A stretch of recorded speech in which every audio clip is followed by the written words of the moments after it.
नमस्ते, मेरा नाम है प्रतीक्षा और आप देख रहे हैं दी ऑर्डिनरी शो। यहाँ बात होती है महिलाओं की और उनसे जुड़े मुद्दों की। मैं छोटी थी तब पड़ोस में एक दादी रहती थी। उनकी बहू, जिन्हें मैं चाची कहती थी, वो प्रेग्नेंट थी। पहले से एक बेटी थी उनकी। अब जब दोबारा प्रेग्नेंट हुई तो दादी कहती कि इस बार पोता ही चाहिए। चाची बड़ा परेशान रहती थी। फिर एक दिन दादी बड़ी खुश दिखी। वो अपनी बहू को बढ़िया बढ़िया खाना खिला रही थी, प्यार से बात कर रही थी। मुझे समझ में नहीं आया कि ये हुआ क्या। फिर चाची ने मेरी मम्मी को बताया कि पता चल गया है इस बार बेटा ही होने वाला है। और ये बात मैंने सुन ली, मगर तब समझ नहीं आया कि ये बात कैसे पता चली चाची को। लेकिन बाद में समझ आया, बड़े होने के बाद, कि चाची के ससुराल वालों ने जरूर सेक्स डिटर्मिनेशन टेस्ट करवाया होगा, जो कि हमारे देश में गैरकानूनी है। आज की बड़ी खबर भी इसी मुद्दे से जुड़ी हुई है। दरअसल हरियाणा के पलवल के स्वास्थ्य अधिकारियों ने हाल ही में 3 लोगों की गिरफ्तारी की है। ये तीनों गर्भवती महिलाओं के भ्रूण के लिंग का पता लगाने के लिए अल्ट्रासाउंड सेंटर्स चला रहे थे। इसी तरह का एक और मामला कुछ दिन पहले मध्य प्रदेश के मुरैना से भी सामने आया था। यहाँ भी इसी तरह का एक सेंटर चलाया जा रहा था। इस मामले में अभी सुप्रीम कोर्ट ने भी आरोपी पक्ष की याचिका खारिज कर दी है। क्या है ये दोनों मामले? सेक्स डिटर्मिनेशन और भ्रूण हत्या को लेकर क्या कहता है हमारा कानून? ऐसे टेस्ट को रोकने के लिए डॉक्टर्स क्या कदम उठा रहे हैं? इन सब पर बात करेंगे आज की बड़ी खबर में। लेकिन पहले जान लेते हैं दिन की सुर्खियां।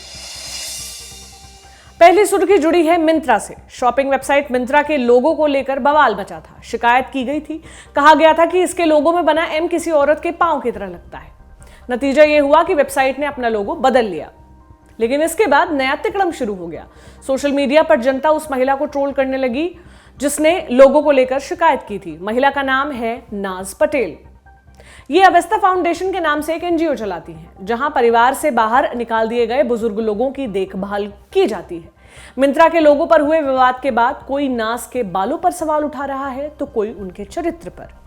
उनके एनजीओ को भी नहीं बख्शा गया है। उनके खिलाफ स्त्री विरोधी टिप्पणियां भी की गई हैं।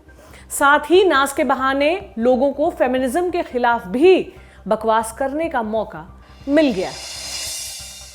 हम आते हैं अगली सुर्खी पर, जो कि हॉलीवुड से है।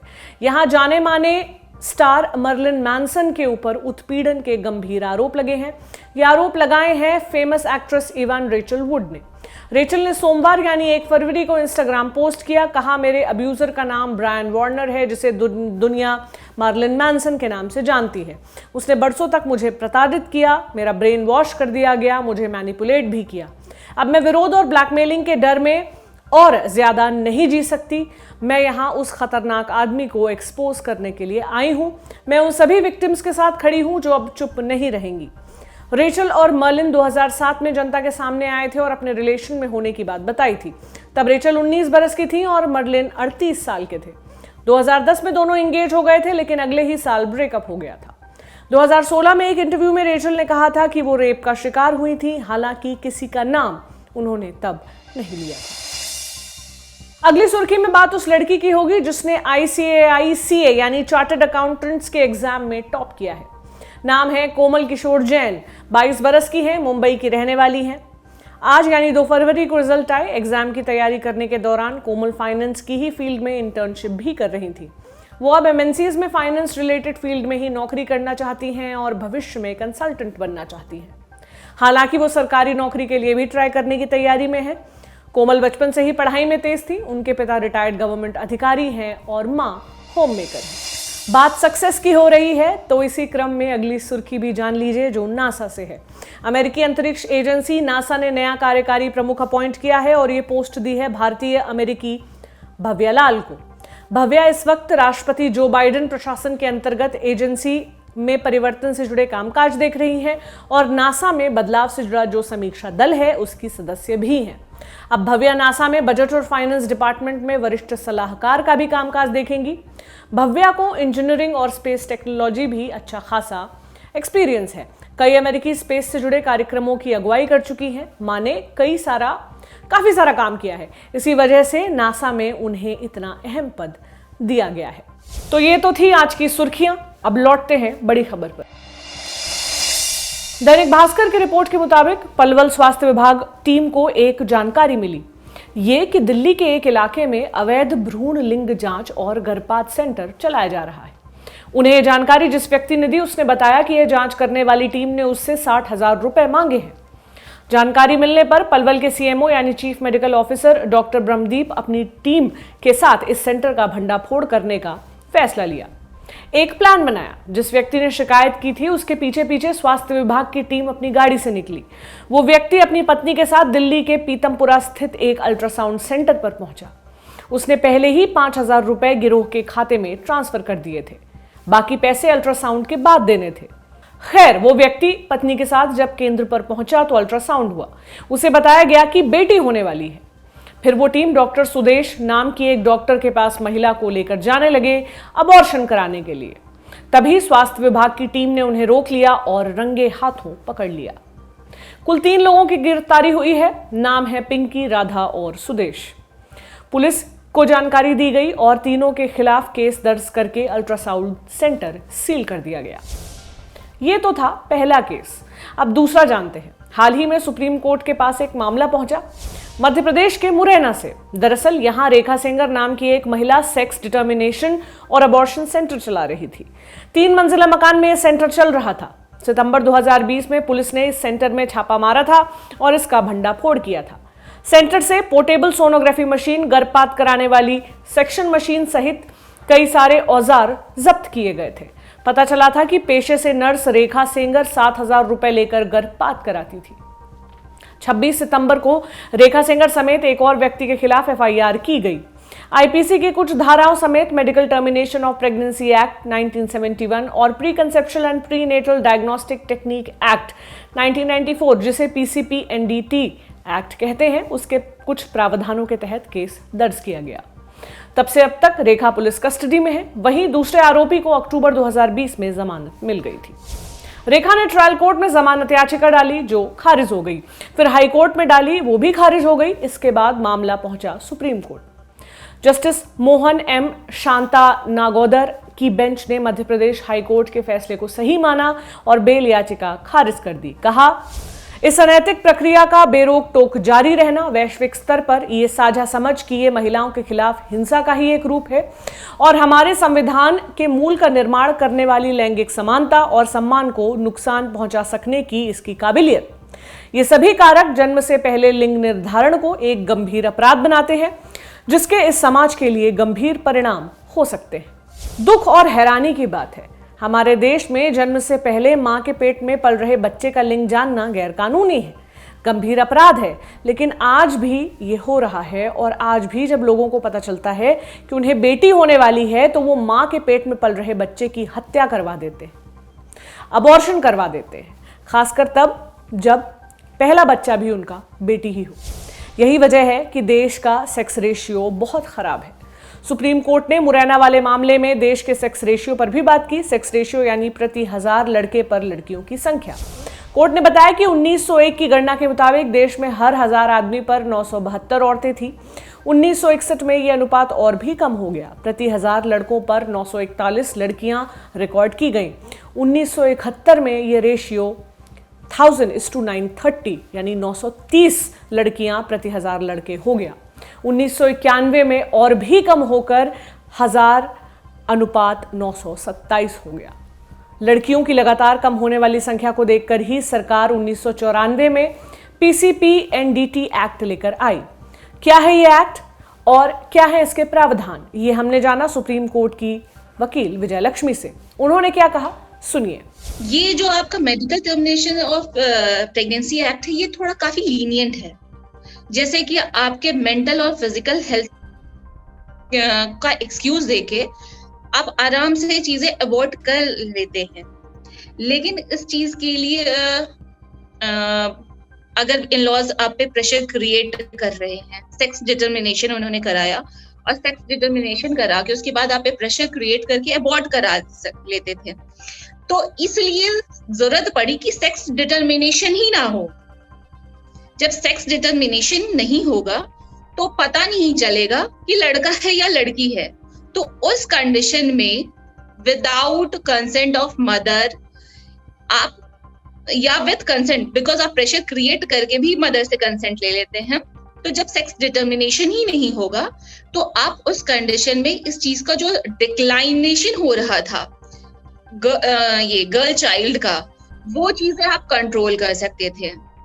दूसरी चीज, इस चीज की इस एक्ट आपको साथ साथ ये भी करता है कि जो डायग्नोस्टिक सेंटर्स है, अल्ट्रासाउंड क्लिनिक एंड ऑल, ये सारे रजिस्टर्ड होने चाहिए। एंड इन्हें साथ साथ जो भी ये अल्ट्रासाउंड कर रहे हैं जिस भी पेशेंट का, उसके सारे रिकॉर्ड्स इन्हें प्रॉपर वे में मेंटेन करके रखना है, जिसकी वजह से अगर कभी भी कोई सर्च होती है तो प्रॉपरली अगर रिकॉर्ड्स हैं तो ये लोग इलीगल सेक्स डिटर्मिनेशन नहीं करेंगे, मींस डिस्क्लोज नहीं करेंगे, ताकि टर्मिनेट करने के लिए लोग अटेम्प्ट ना करें।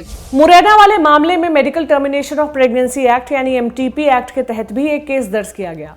ऐसा क्यों हुआ, क्या है ये एक्ट, इसका जवाब भी दिया वकील विजय लक्ष्मी ने। सुनिए। Medical termination of pregnancy act जो है, अगर आप अपनी प्रेगनेंसी को, अगर आप उसे टर्मिनेट करना चाहते हैं यानी अबॉर्ट करना चाहते हैं आप अपने बेबी को, तो उस चीज के लिए ये एक्ट आपको अलाउ करता है कि हाँ, आप किस कंडीशन में आप कर सकते हैं।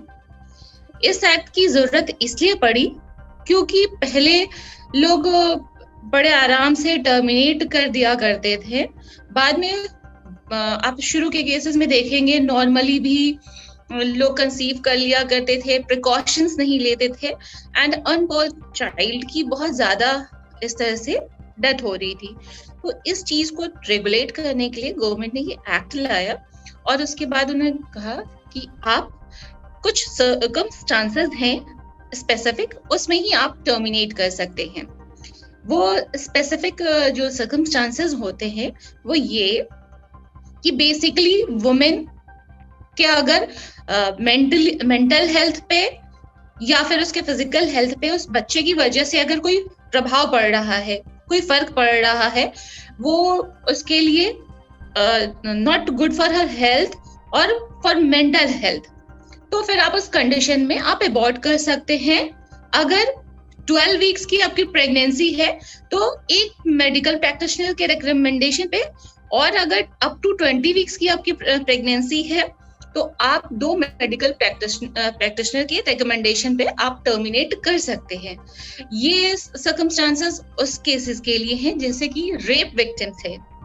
अगर उस केस में अगर बच्चा जन्म लेता है तो वो लाइफ लॉन्ग मदर पे डाल सकता है, मेंटल उसकी हेल्थ पे प्रॉब्लम हो सकती है, या फिर कुछ बच्चे ऐसे होते हैं जिनकी प्रॉपर डेवलपमेंट नहीं हो पा रही होती है, तो उस कंडीशन में भी ये एक्ट आपको अलाउ करता है कि आप टर्मिनेट कर सके, अनलेस अनटिल आप अपनी मर्जी से टर्मिनेट नहीं कर सकते हैं। बेसिकली पहले लोगों का ये था कि सेक्स डिटर्मिनेशन कराते थे और सेक्स डिटर्मिनेशन करा के अबॉर्ट करा लिया करते थे, उसमें वुमेन की कंसेंट हो ना हो। तो इन सब चीजों को कंट्रोल करने के लिए भी गवर्नमेंट ने ये एक्ट लाया। पीसीपी-एनडीटी एक्ट आने के बाद से सेक्स रेशियो में थोड़ा सुधार दिखा। 2001 की जनगणना में प्रति 1000 लड़कों पर 933 लड़कियां रिकॉर्ड की गई, 2011 में 943। फिर भी ये आंकड़े दिल खुश करने वाले नहीं हैं। वो इसलिए क्योंकि चोरी छिपे आज भी लोग कन्या भ्रूण हत्या करवा ही रहे हैं। ऐसे अल्ट्रासाउंड लैब्स चल ही रहे हैं जो इस घिनौने अपराध को अंजाम देते हैं। इस मुद्दे को और अच्छे से समझने के लिए हमने बात की डॉक्टर ब्रह्मदीप से। सुनिए। जो स्टेप्स उठाए जा रहे हैं उनके बारे में अगर हम बात करें तो मुख्यतः स्टेप्स उसमें मॉनिटरिंग, पीएनडीटी एक्ट जो है इस बारे में बनाया गया है, जो लगातार मॉनिटरिंग करने के बारे में है अल्ट्रासाउंड सेंटर्स पर, आईवीएफ सेंटर्स पर, और ये देखने के लिए कहीं इस प्रकार का कुछ जेंडर आइडेंटिफिकेशन पे हो तो नहीं रहा, क्योंकि जेंडर को आइडेंटिफाई करना और डिस्क्लोज करना किसी भी अल्ट्रासाउंड सेंटर के लिए, आईवीएफ वालों के लिए उनको इस बात की अनुमति नहीं है। अलग बात है एनफोर्समेंट की, जो इस प्रकार की रेड्स होती हैं उनके लिए सरकार की ओर से कार्यक्रम ये रहते हैं कि प्रोत्साहित किया जाता है लोगों को, उन लोगों को जो कि इन्फॉर्म करते हैं, इस प्रकार की जानकारी जिनको होती है कि ऐसा कोई कार्य कर रहा है, हम जो विभाग को जानकारी मिलती है उन्हें इस बारे में इनाम भी दिया जाता है प्रोत्साहित करने के लिए, सो दैट वो हिचके नहीं और उन्हें सुरक्षा भी दी जाती है। समय समय पर इस प्रकार के लैब्स को निरीक्षण किया जाता है। 3 लोगों की टीम बनाई जाती है जो कि उस लैब को जाकर चेक करती है, उनके जो प्रोसेस है उसे चेक करते हैं, और उसके अलावा वहाँ पे जितने फॉर्म्स होते हैं उन्हें चेक किया जाता है, और उनमें से कितने मेल फीमेल आ रहे हैं वो सब भी आइडेंटिफाई किए जाते हैं। जी, सरप्राइज विजिट भी की जाती है, और उसके अलावा रेगुलरली भी 3 महीने में एक बार तो सभी को चेक किया जाता है। उसके अलावा सरप्राइज विजिट भी की जाती है इस बात को नजर रखने के लिए कि कहीं किसी प्रकार की गलती तो नहीं हो रही है। अल्ट्रासाउंड लैब्स को कुछ कुछ महीनों के अंतराल में अधिकारियों को अपने यहाँ होने वाले टेस्ट की रिपोर्ट्स भी भेजनी होती है। इसके क्या नियम है?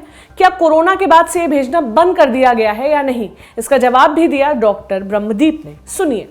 जो लॉकडाउन का समय था उस समय पर उन्हें इस चीज के लिए छूट दे दी गई थी, और उस समय की रिपोर्ट कुछ समय के बाद में सभी सेंटर्स ने भेजी है, और इस समय रेगुलरली रिपोर्ट सभी की आ रही है। वो जिले का जो सिविल सर्जन है वो और उनके पीएनडीटी के नोडल ऑफिसर हैं जो डिप्टी सीएमओ रैंक पे होते हैं, उनके पास में रिपोर्ट भेजते हैं, और रिपोर्ट में इसी प्रकार का रहता है कि कितने केसेस आए, वो कहाँ से रेफर होके आए हैं, किस प्रकार के उनमें मेल और फीमेल कितने हैं, और क्या उनके इसके अलावा कोई और उनकी तरफ से इंफॉर्मेशन होती है, स्पेशल कॉलम उसके लिए रहता है। 2017 में एनसीआरबी यानी नेशनल क्राइम रिकॉर्ड्स ब्यूरो की एक रिपोर्ट आई थी जिसमें पता चला था कि 2014 में भ्रूण हत्या के कुल 50 मामले देश भर में दर्ज किए गए थे। वहीं 2015 में ये आंकड़ा 45 था।